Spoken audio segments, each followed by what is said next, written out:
when the name Omotayo Sangofadeji is mentioned, what comes to mind for me as someone who has followed your work, has been part of your journey, the one that I've been part of, is a storyteller. You embody storytelling.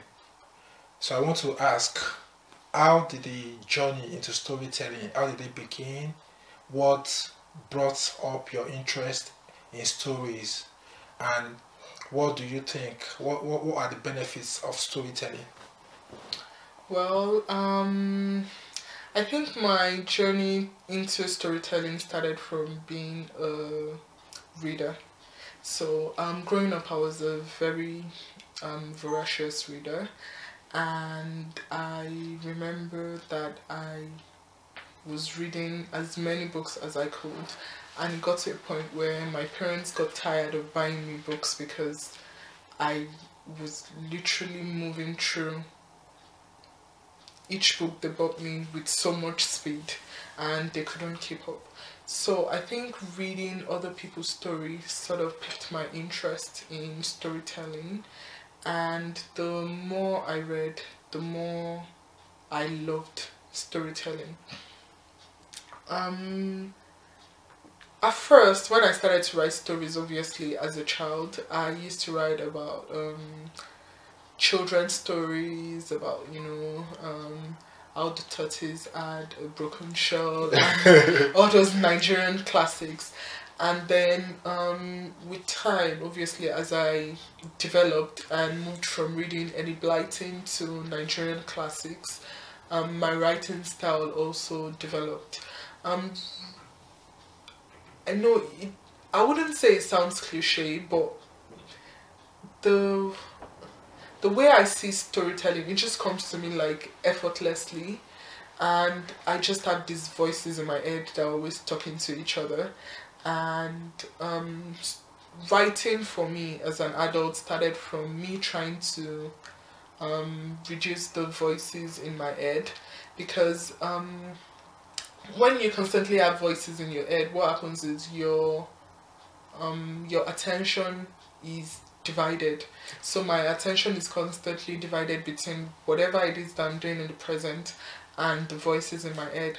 So writing started for me trying to pay more attention to the present, and that meant that I had to write the things that were in my head, and more like create space for more ideas to come in. But it also gave me the privilege of being more in the present than in the stories in my head, because I remember that sometimes I would be walking and I would be talking to myself based on what was going through my head. So storytelling for me was an avenue to release the emotions that were in my head. Oh, that's fantastic. So you're the author of 5 books, and you've written different genre, and but I don't know if I'm wrong. Personally, I feel like you tilt more towards being a poet. So my question is, do you really prefer poetry to the other forms of writing, and if so, why? Yeah, I would say that I see myself more as a atypical, if you permit me to use that word, atypical creative. So I don't tend to like bound myself by poetry or essays or storytelling, but I would say I am, I think from where the spaces I've been to, where I've performed art and all of that, poetry has been the most prominent. I have spoken at various conferences based on my other forms of writing, and especially at the Northeast Expo, where I spoke on Dead Lionstone Rule, finding your inner talent, and I also spoke on using I think it was just on developing your talent within the workplace as well. So I feel even though I'm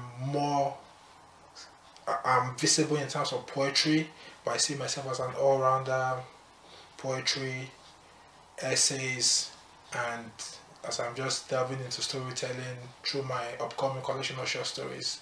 So I just see myself as a combination of all, but poetry seems to be the one that garners the more interest in my art and craft here. I would say that. Yeah, so having what you as writers that we both are, and I know that writers, we in a way we are custodians of history. So what are your thoughts in relation to writers and history? How writers can help to preserve the sanctity of history for the upcoming generations through their words, through their writings, and in terms of democracies, government, transition in thinking. What do you think is the role of a writer in preserving these kinds of legacies? Well, personally, I feel like even though there's a certain expectation on writers, but the truth is, people tell stories that they can relate with. Yeah. And no matter how much we expect writers to stand up, it's also more about what they feel or how personal they feel the subject is. So, for example, talking about history, people tend to put in bits of histories in their books, Yeah. but you still wouldn't expect like a writer to strictly write about history. Yeah. Because it depends on how well versed you are in that matter, and also it depends on how you feel. So there are writers who would never talk about politics and whatever has happened in the history, because maybe, for example, because they've not experienced that part, or maybe because they just feel it's not their business. So I don't know, I feel it's not as straightforward as people would like to think. People tend to want to see writers talk about certain things, and I think if you feel that strongly about it, then you should tell it the way you feel it. Storytelling shouldn't be for writers alone, and especially because of social media now, people are telling stories via their tweets, via their Instagram captions. So stories are like, they're now more versatile than the traditional way of storytelling. However, I think the more diverse the writing community becomes, then the more we learn about history. Because you writing from a Nigerian point of view is different from someone writing from the Turkish point of view, and it's different from an American talking about their history, the way they've seen it. So the more diverse the writing community is, the more diverse the publishing world is willing to take on new scripts, then the better it is for us all. So do you think in terms of fiction writing, do you think that there's no way a writer can detach themselves from their fiction, or do you think you could come up with fiction? Can you write? Okay, let me phrase it this way: as a writer, is it possible to detach yourself from your fiction in terms of you have a story and you don't like what happens in the society, or what there's a way these experiences shape what we write. Right. So how do you think that's possible as a writer, to detach yourself from your environment, from your personal experiences in fiction? I think it depends on each writer. For me, I can't exactly detach myself from my environment. Someone said to me, "Oh, you're always writing sad stories, you're always writing stories about abuse." And I said, it's not my fault that the world is the way it is. Yeah. I write about the truth, which is what is happening. So it might be sad, but unfortunately, that is the reality we're all facing. So I think most writers cannot detach themselves from, the reality. Even if they're not writing entirely about certain happenings, he usually finds a way into the books that they're writing. Like, it's not something you can completely avoid, especially if you feel strongly about something. So like in my short collection of stories, Ice Teller Stories, there's a part where I spoke about abuse and rape, and I also spoke about the late Nigerian broadcaster Tokunbo Ajayi. And that's because I remember that story from when I was growing up, and those the issues concerning abuse or rape are still very much happening in today's society. So I think for most authors or writers, there's a way history usually finds a way into their writings, maybe possibly unavoidably. True. I agree with you on that. So I've had the privilege of watching you perform in quite a number of places, and writing is different from performance. Most writers are not performers, but you have managed to somehow marry your writing and your performance. And when you're performing, there's a certain like lull to your voice that sounds like a tone, like it's sonorous.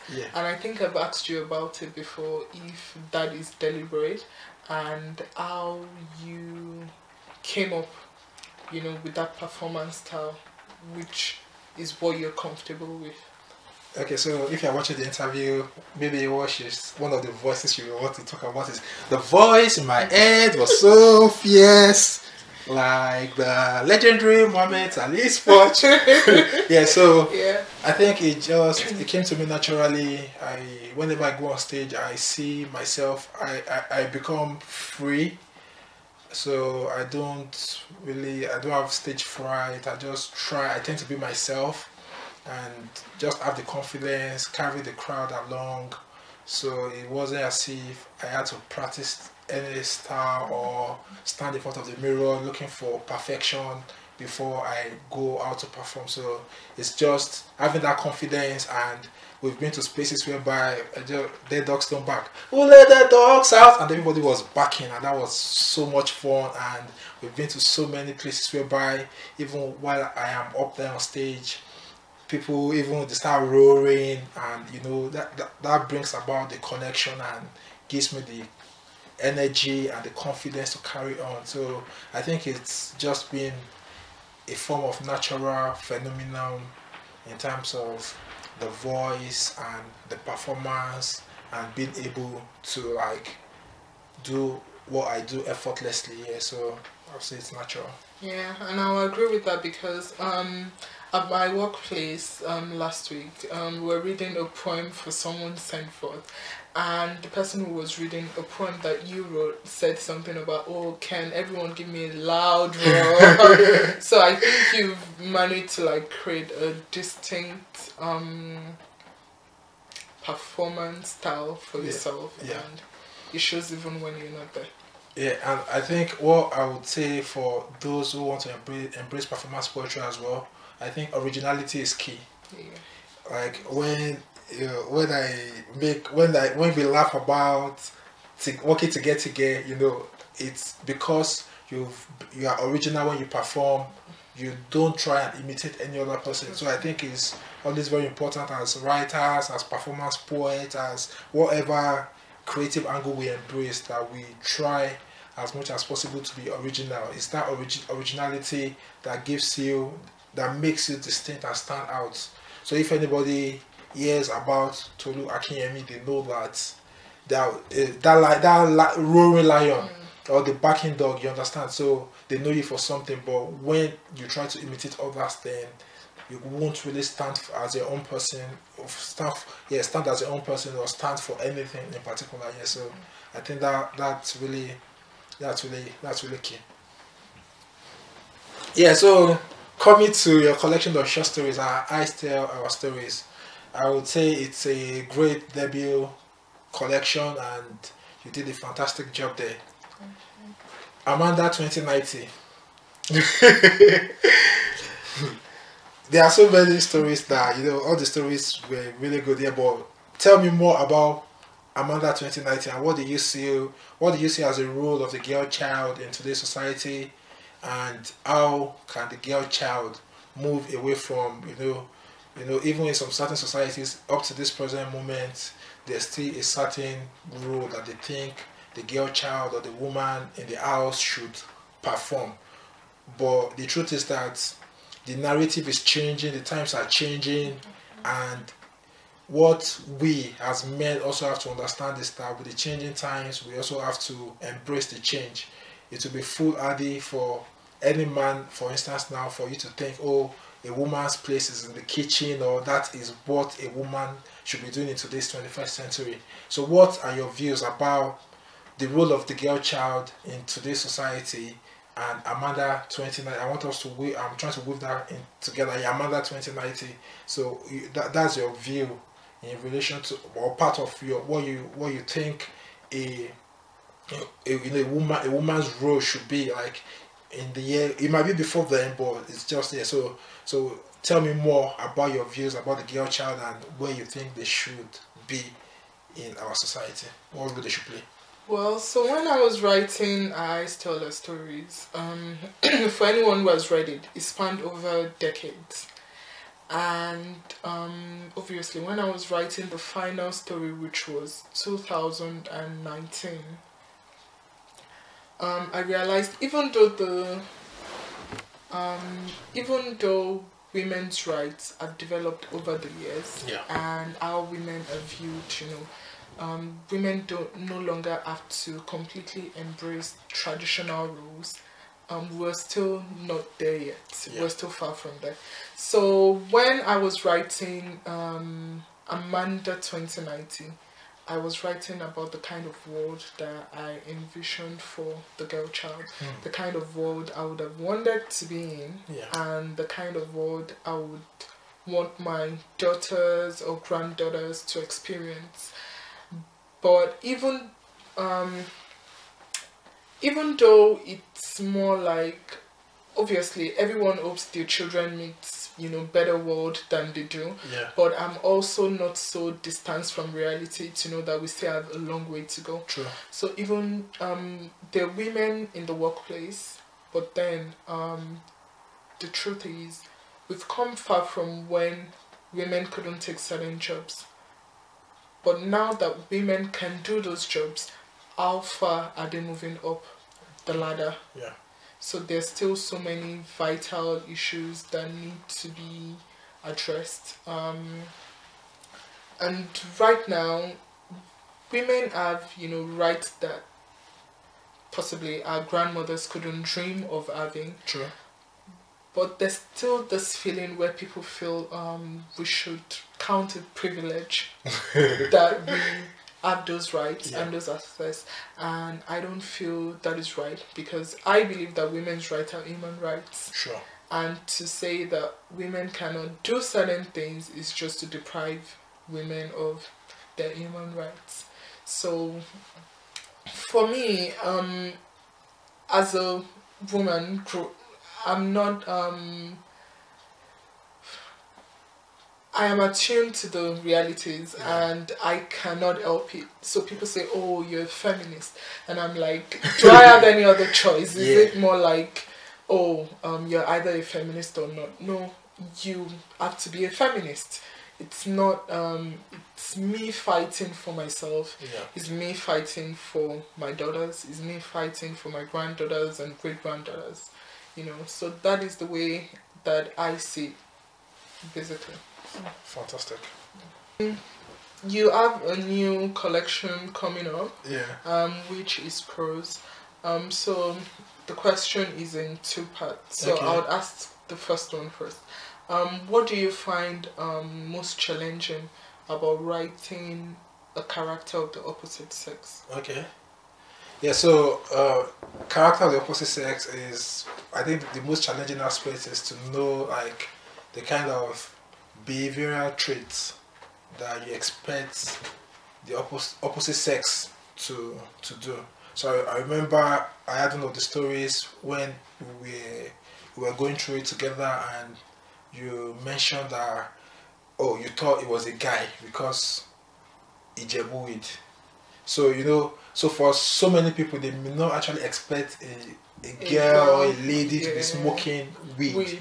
Yeah. So, but in stories, that's why it's fiction. Even though there are women that smoke weed as well, so it doesn't really mean, but because it doesn't happen all the time, so it's just being able to like capture what do you expect, a woman to do, or what kind of reaction do you get if, say, the male character behaves in this particular manner. Yeah, so I think that's just one of the most challenging, things to be able to depict about the opposite sex. Like how would they react to issues? Even though I have a woman in the house as well, but there are still days you feel like, okay, how do you paint the picture accurately that that it's not misconstrued by the opposite sex as well.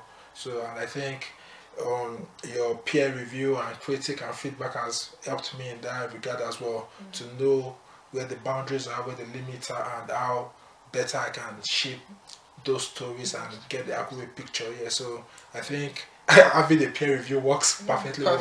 Well, yeah.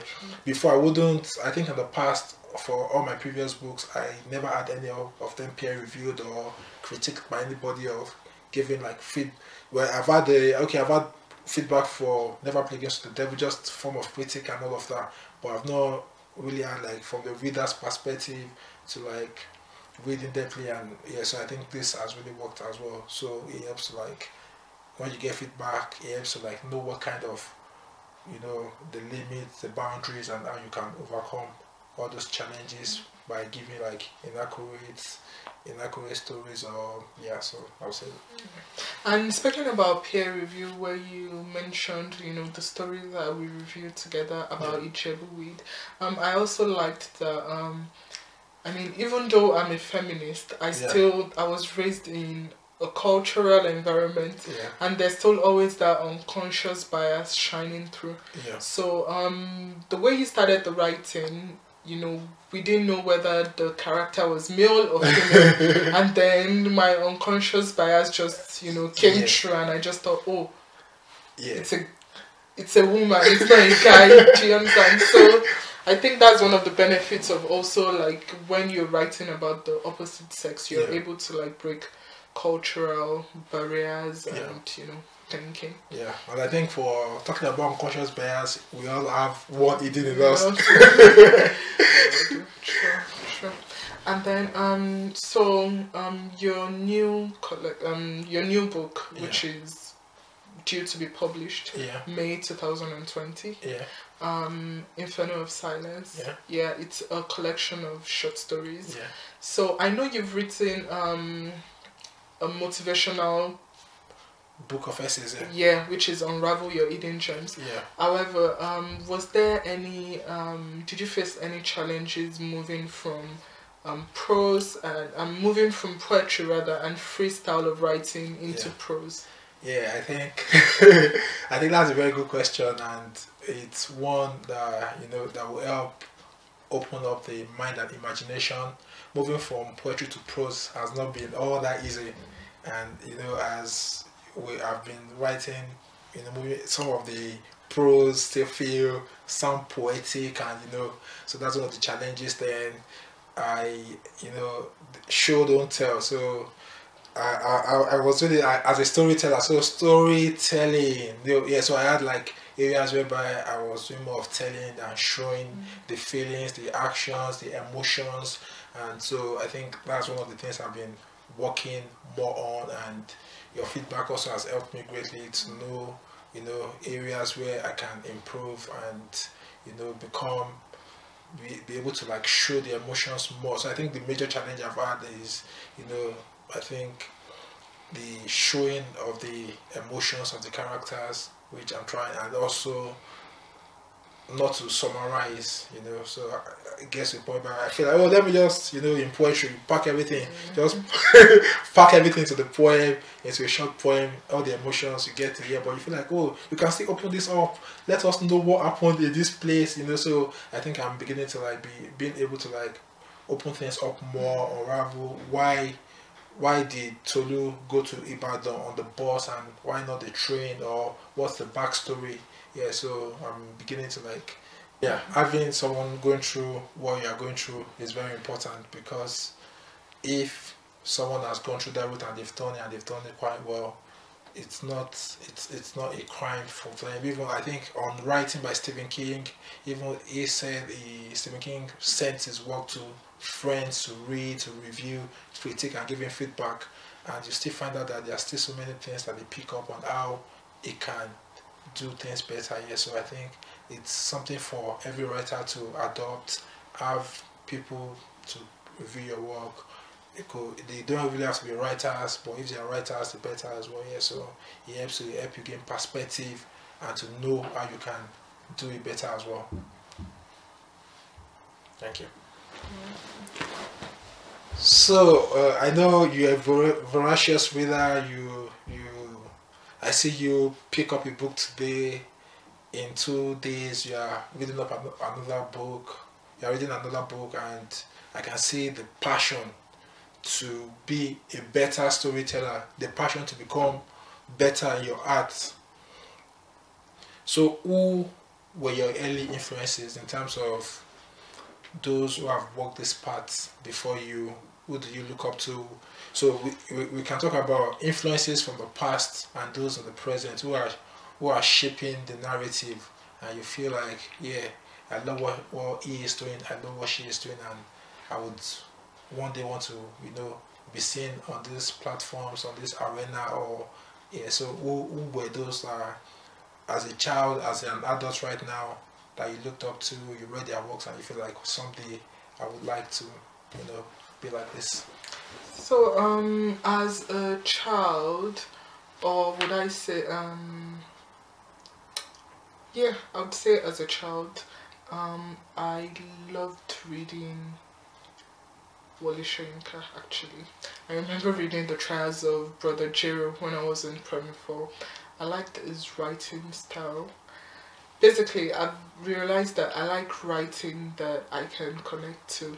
I like writings that feel real to me.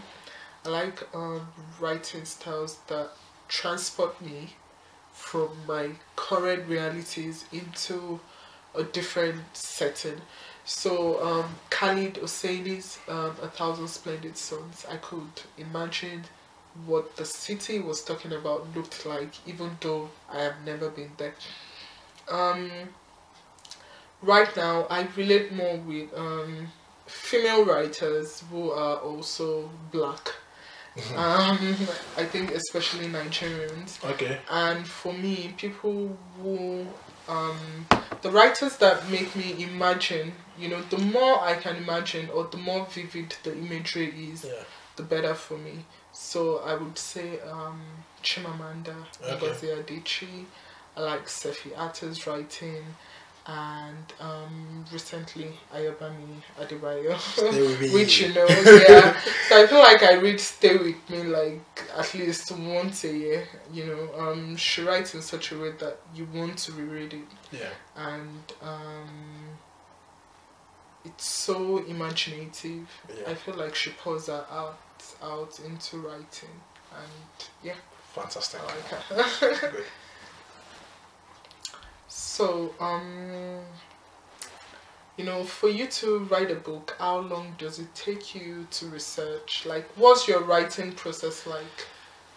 So for the writing process, there are no, I don't really have a set of rules on what, I think for the prose, it's taking me a while to, because I'm still new to the art, or not really to prose, but to storytelling now, as in the collection of short stories. So that's because you want to be sure that what you're putting out there is well cooked. You want to cook rice. You don't want to cook undone. you don't want to cook undone rice. So you just want to try out your best. So I'm trying to invest a lot of time and effort into making sure I get it done perfectly. But I think the shortest one of all my books was Never Play Games with the Devil, my latest collection of poems. And I remember when I was writing the poems in that book, and I came to say, "Oh, Tayo, I've written 20." And in 2 days, I was able to complete the poems that shaped the collection. And when in the acknowledgement section, I wanted to say, thanks be to God for giving me the wisdom to like write this collection in 2 days. And my editor was like, no, don't, let's restructure it in such a way that, people, the literary scholars will feel like, how can you write a book in 2 days? That means maybe they will not really, but in truth, that collection was written in 2 days. And so for you to know how fast, when you have that creative muse flowing and you are really in your elements, and you put your heart to it, you can finish a book. A lot of people do the NaNoWriMo contest and finish a novel in a month, some finish in less than a month. Yeah, so it depends on, you may finish, and editing might take its own course and maybe a longer period of time, but it depends on having time. Yeah, so I think the shortest was Never Play Against the Devil. Dead Cats Don't Meow was around 2 to 3 months, and I think the revised edition for Dead Dogs Don't Bark and Dead Lions Don't Roll was about 3 days. Yeah, so some hours within 3 days. Yeah, so I think about 5 hours in 3 days for the revised edition. So I think it's just how the talent comes, how the inspiration comes, and how I can conjure all these things together to be able to, deliver the final work here. So for some it happens really fast, and for some it takes time.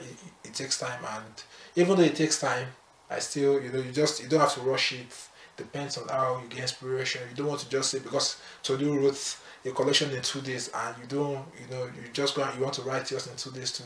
It doesn't work that way. You just have to make sure you are inspired, or else the ending might not be, the outcome might not really be good. Yeah, so. So I think my final question for you is, looking at how accomplished you are now and where you are in your writing journey, if there was something you could tell your younger self as a writer, what would it be? Well, for in terms of the first thing you said, being accomplished, maybe in the outer space, I still see myself as a work in progress. I keep telling you, and one of the poems I wrote in Never Play Against the Devil, Finding My Feet, which resonates with quite a lot of people, is that in life, at every phase you are, we all have to keep finding our feet. It doesn't matter how accomplished people think you are, or you yourself you think you are. Just keep on finding your feet, keep on putting in those little efforts. Consistency is key as well. Yeah, but if I have anything to tell my inner self based on my assumed accomplishment, it will be I think what I would tell my inner self is to read more, to listen more to other people's, so read more, listen more to other people's work, read more, just feel the space, because the more I read, the more like what you said earlier, the more I began to I got better in what I'm doing. So don't feel like where you are is the best, because there's still a better place. So you might be able to write a lot of brilliant stories, write beautiful poems and everything, but we need to open up. So my younger self, I'm telling you now that you need to open up yourself to others. You must be receptive. Don't say, this writer isn't good enough, this person, I don't like their book. Don't discredit others. You need to because if you feel this person is not good enough, then someone will pick your book and say, oh crap.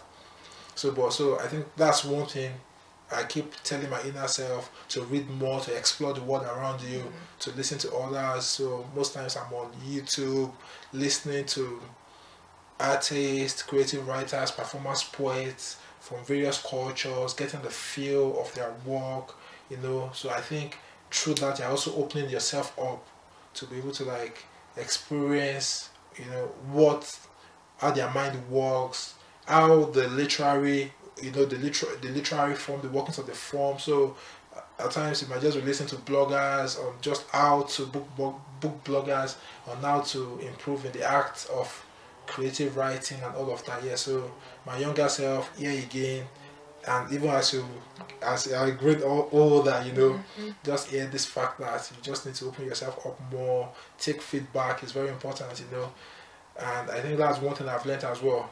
having people review your work, give you feedback, it's nothing to feel bad about. It's just for you to get better. So we must always be receptive to get feedback. Don't take offense when so I think that part of me has been really built up to learn that all in all is for me to get better in this field. So I take on feedback effortlessly well, which I think is a requisite for writers. Don't feel like, oh, somebody feel like I'm crap or I'm shit. Because if you take on that feedback, it's just for you to become a better writer. Yeah. So I know my younger self and my older self is taking up on board all these lessons, and which I would like to take forward into the future. So I know you started with a fantastic debut collection, Eyes Tell Our Stories, which has been well received and reviewed by leading literary online channels, and so what's next for you? What next are you cooking? Your fans, we your fans, we are waiting. When I was like, was it Michael and I was asking like Opoyemi's phone.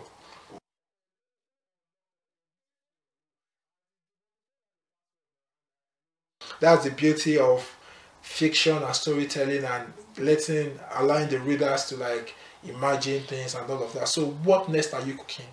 What's coming up next for us? While writing Eyes Tell Our Stories, there was a particular story that was meant to be added. Okay. And then when I started writing the story, it turned out it couldn't work as a short story. Okay. And it would have to be longer. Okay. So at that minute, I felt like I just got the idea for my first novel. Oh, wow.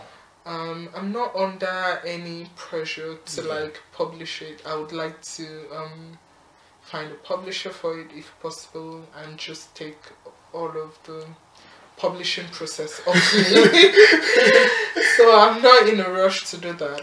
But I'm also for me this year it's more about writing more and applying to more writing competitions, trying to get my voice heard in more spaces. And I'm also currently writing a script that would be adapted for TV. Fantastic. And I'm also looking at one of the stories in our Eyes Tell Our Stories being adapted into a short film for TV. So I think this year is more about writing competitions, and probably the next 2 years is about writing competitions, trying to complete the novel, and also seeing more of my work being adapted on television. Fantastic. So if you're out there watching us, this is our Eyes Tell Our Stories. Go check it out on Amazon, Barnes & Noble and other online stores, and maybe you could get in touch to adapt this to TV. We are waiting. I'm open to suggestions. And we are waiting to strike deals. So I think so it's also Inferno of Silence. You can now pre-order it on Amazon. It's due to be out May 2020. I've pre-ordered mine, and you should as well. Yeah, and a Booktiful Love. A Booktiful Love. So it's really a pleasure. We're looking at having Booktiful added into the Urban Dictionary in the nearest future. It's a word coined by Tolu, and and charmazing as well. Charmazing, charming. Amazing. Amazing. Yeah, so it's been really nice talking to you on Same this. here as well. Yeah, so hopefully we'll see again in one of those art spaces and creative spaces. And I'm definitely looking forward to reading more from you, because we can't just end it on this note. We need to. Yeah, so there's definitely more coming. Yeah, definitely. Yeah. So it's a pleasure. Nice. Just.